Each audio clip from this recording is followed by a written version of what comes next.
Sam's Club in China became the kryptonite of basic behaviors in China. People were leaving around things like a box of ribs that were eaten just around the shelves. Some of the bottles in this pack of drinks were already finished, a half demolished roast chicken, pack of fried chicken half eaten,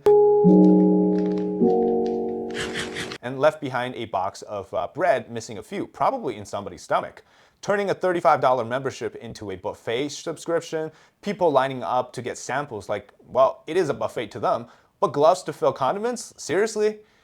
So recently 2 Sam's Clubs opened in China in the province of Shandong at the same time, and people were quick to discover just how bad the behaviors were for the premium members, right? The premium members.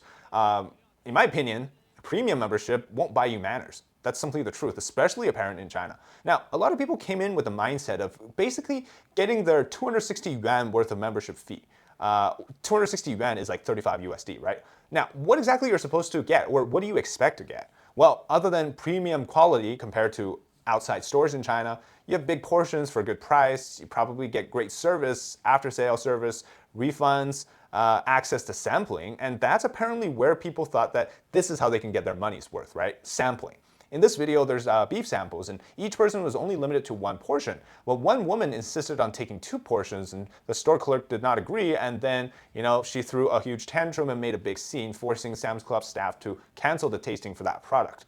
And, okay, so in China, actually, well, probably even outside of China, membership-based grocery stores are just not that common, right? It's basically Sam's Club and Costco, if we really think about it.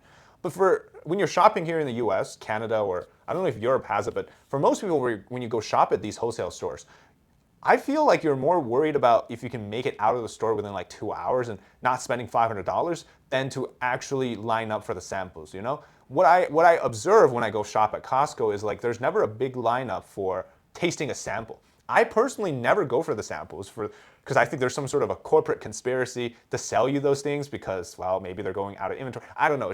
That's just me, But in China, Sam's Club and Costco, they actually have a slightly larger portion for their sampling. And so you can imagine a lot of people will be like, ooh, that's a great way to get dinner, right? So they're often selling a lot of food that's also catered to the Chinese taste. So it lines up. There's many videos on the Chinese web that shows how people can either belly full just off of the tasting stations, which actually there's a wide variety of food. In this video, you see that people line up all the way to the back of the aisle to wait for the sample. And some of them even title their video as Sam's Buffet, Here I Come. 下班又来山姆吃自助了，山姆已经有年味了。先来杯银耳牛奶润润口，上2层先逛煎肉区，香喷喷的黑椒鸡翅吃了，又嫩又多汁，一人一个的巧克力泡芙吃了。Okay, look. There's nothing wrong with getting your belly full from this, right? Like there's nothing wrong with turning this into a dinner and shopping experience. That's not the point, right? My point is this isn't your average buffet. You're not paying $35 to go to a restaurant and pig out on different plates. This is a grocery store. This is a wholesale club. Like the point of the store is for buying things in bulk, not for sampling things, right? So I feel like people just, I don't know what it is, but in China they feel like that they got to get their money's worth, right? It's if you're watching a movie for $35, that thing better be like $35 worth if it means a movie and getting free popcorns. So my point is like if they feel like that this premium membership is 260 yuan or $35, then until they get that money's worth, they don't feel like it's actually up to par, even if they're already getting all those hidden things, which is like, the great products, you can return things like a year later, you can, just a lot of benefits that they don't really account for, right? So they overdo the service part. And that's precisely what I think the Chinese internet users are also mad about, is like they're abusing the system. Over the last few years, there's been some interesting videos that have come out of the Sam's Clubs in China, mainly because there's only 7 Costco's in China versus 60 Sam's. But from people drinking like straight from the soda machine to take home with plastic bags that were supposed to be used for like, wrapping your meat in, to just getting the condiments, like these are supposed to be for people who eat at the food court. Some people don't want to pay for the membership too, so what they go in and do is ask the shoppers there if they can buy the person's cart. So instead of paying for, like, they cheap out on the 260 yuan, of the membership, they're just like, we'll just buy the food that's in your card.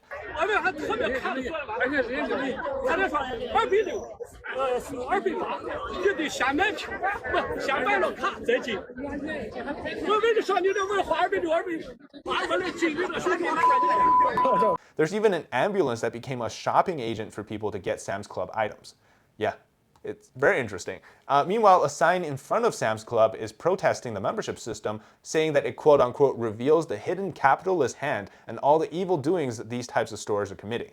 Yeah, about that. Now, I was on Chinese social media just seeing how other internet users are calling up this bad behavior. I found it quite interesting that one of the points in which they write down is how Sam seems to not care to cancel these people's membership. Like if they're abusing the system, why won't Sam's Club just cancel it, right? I feel like for many people in China, before I moved out of China, I also felt this way too. It's that they fundamentally don't get to enjoy good service and good service for a premium sort of a price, right? Like the example, when I did that video on the grocery store chain a few months back, Pandong Lai, how this decent service, good product, and reputable after sales actually is enough to gather a massive following in China. This is a rarity in China. Like, so when Sam's Clubs, like Costco's, and so to us, what seems like a slightly better store just for big size purchases, it became a unique phenomenon in China. It actually is like a big shocker, you know? I remember when I went to McDonald's and KFC in China, like, man, it was like going to a luxury 3-star Michelin experience. You know, provided they did taste really good because they got a different menu there than the Western versions. Some of the stuff they don't have here. But the point is, Chinese people are not really familiar with good premium service, because that's why, like, yeah, you go to China, you go to these like street markets and food stalls, like people make this a meme, right? Like the worse, the more rude they are, the better the tasting of the food. That could be true, but I think it's very different. So when they finally experience this, they don't know what to do. But also, Chinese people are no stranger to bad behaviors. Anyways, like it's literally everywhere in society. Here's a man finishing eating and decided to just dump everything into the bowl. Who cares about what the workers have to do to clean it up? And then the tissue box that is used for the next person and every person after that, until his girlfriend stopped it, was also going into the bowl. It's not about the food being left unfinished. It's really about having no consideration for others. And here, a man casually chewing and spitting out the shells of the sunflower seeds on the floor of the subway. So for many people in China this week, it was quite eye-opening. Again, this is not me making this up. It's like Chinese people saying this online, right? I think the point is that we used to hear the excuse that the only generation that does this with bad behaviors is the older generations. Well, guess what? Everybody's doing it. It's a fundamental reflection of the CCP-controlled society, where civics, old traditional teachings, they're not being taught anymore. Now, you could say that, well, in the Western world, they don't teach that either, but remember, there's religious institutions. A huge number of people believe in religion, so there's the moral teachings within the religions themselves, right? Like Christianity. And so even though it's not taught in school, it's still kind of widely adopted from the families, from the churches, and whatnot. In China, a history that used to teach a lot of this, like Confucianism, you know, Taoism, all of these things, like the ethics and the civil teachings used to be there. It was all destroyed by the CCP, but the point is now there's nothing to rely on. Like there's no teachings to go follow. And I think that's where things started to go very wrong. Thank you very much for watching this episode. Hope you liked the video, and make sure to subscribe to our channel if you haven't already. And comment below your thoughts on this topic. And thanks for watching. We'll see you next time.